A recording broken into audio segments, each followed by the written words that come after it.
ও মহিলা মা ও বোনেরা, চলেই তো আসলো 2025 সালের এই রবিউল আউয়াল মাসের ঈদে মিলাদুন্নবী।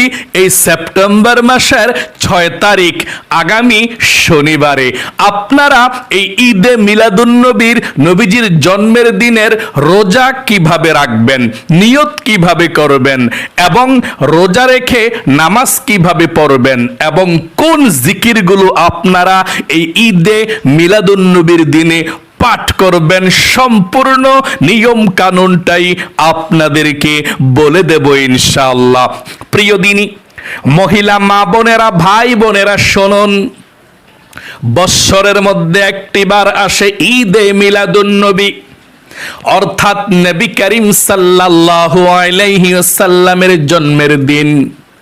যেই দিন নবীজি এই পৃথিবীর মধ্যে আগমন করেছিলেন, রবিউল আউয়াল মাসের 12 তারিখে সোমবারে নবীজি পৃথিবীর মধ্যে আগমন করেছিলেন। এই রবিউল আউয়াল মাস চলছে, 12ই রবিউল আউয়াল হচ্ছে ইংরেজি মাসের, সেপ্টেম্বর মাস চলছে 2025 সালের 6 সেপ্টেম্বর। সামনের শনিবারেই কিন্তু ঈদে মিলাদুন্নবী। ও মহিলা মা বোনেরা, আপনারা ঈদে মিলাদুন্নবীর রোজাটা কিভাবে রাখবেন, নামাজ কিভাবে পড়বেন, জিকির এবং দোয়া কিভাবে করবেন, সম্পূর্ণ নিয়ম কানুনটাই বলে দেব। কপাল খুলে যাবে, ভাগ্য পরিবর্তন হবে। নবীজি ওয়াদা করে বলেছেন, আপনি যদি একটি ছোট্ট দোয়া ঈদে মিলাদুন্নবীর দিন পাঠ করতে পারেন, নবীজি আপনার জন্য দোয়া করবে, আপনার জীবনটাই সুন্দর হয়ে যাবে। আপনি রোজা রাখবেন কিভাবে, নিয়তটা এখন আপনাদেরকে সুন্দর করে বলে দেব।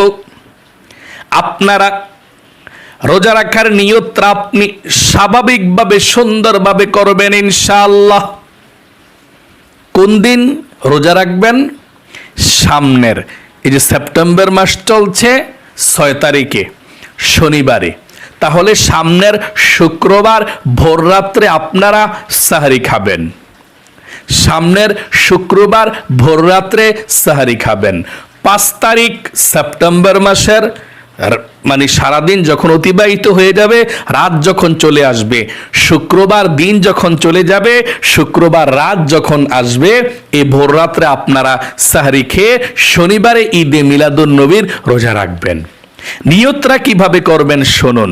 আপনি এভাবে নিয়ত করলেও চলবে, আমি আল্লাহর সন্তুষ্টির উদ্দেশ্যে আগামীকালকে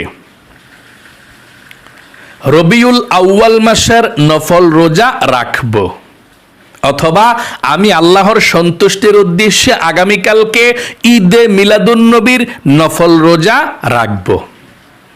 আমি আল্লাহর সন্তুষ্টির উদ্দেশ্যে আগামীকালকে ঈদে মিলাদুন্নবীর নফল রোজা রাখব। আপনি নিয়ত করলে হয়ে যাবে ইনশাআল্লাহ।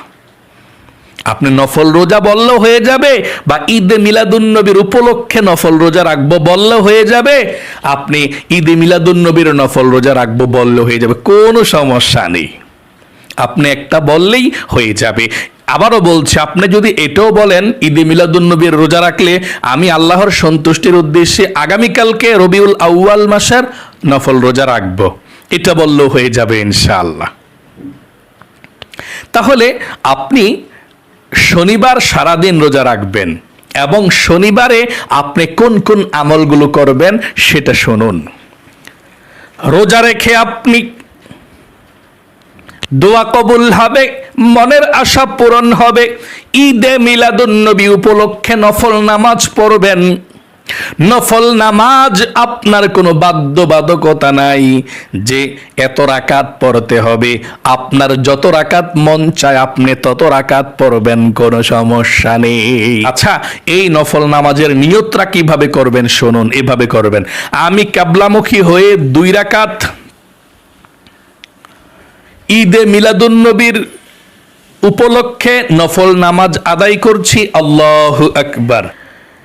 ঈদে মিলাদুন্নবীর দিন শনিবারে আপনি ঈদে মিলাদুন্নবীর নামাজ পড়ে, নফল নামাজ পড়ে আপনি এক নম্বরে মুনাজাতের পূর্বে যে দোয়া পাঠ করবেন, সুবহানাল্লাহ 100 বার পাঠ করবেন এভাবে, সুবহানাল্লাহ সুবহানাল্লাহ সুবহানাল্লাহ সুবহানাল্লাহ সুবহানাল্লাহ, এভাবে সুন্দর করে আপনি 100 বার সুবহানাল্লাহর জিকির করবেন।